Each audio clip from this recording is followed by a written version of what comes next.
What could be worse than the great white?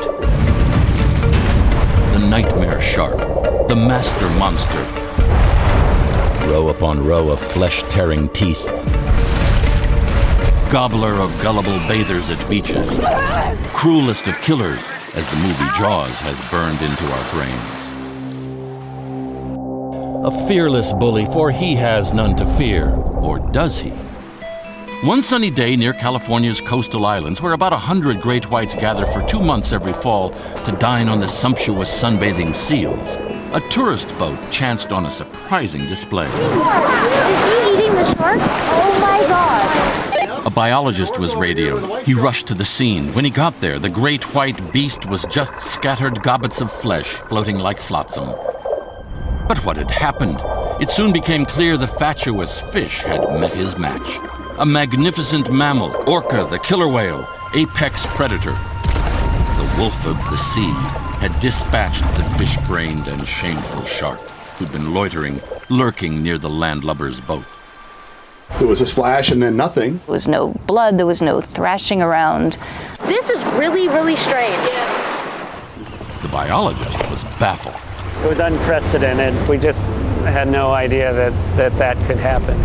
Soon scientists worldwide scrambled and studied, followed sharks and orcas year after year, and finally found how this marvelous mammal with its prodigious brain has shark sushi for lunch. The orca are very, very smart, and they'll look at a particular prey item and they'll understand, okay, I need to attack it in such a way. Argentina, they sneak up on seals on the sand. Antarctica, make waves, wobble the seal into the water. New Zealand, blow bubbles to root out a ray.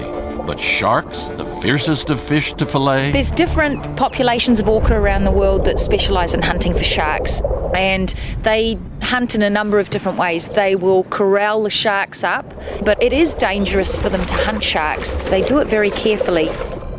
They found that when the orca bumps the great white, flipping it onto its back, it's a pussycat, slumbering sweet for the sampling.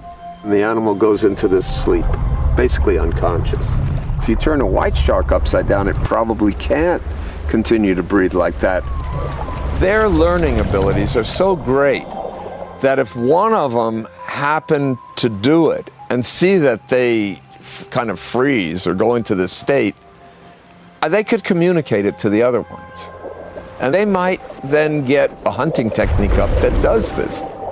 Oh, and one other thing happened the day of the attack. Those 100 great whites, feeding and feasting, had all fled in a flash. A great crowd of cowards, not a fin to be seen.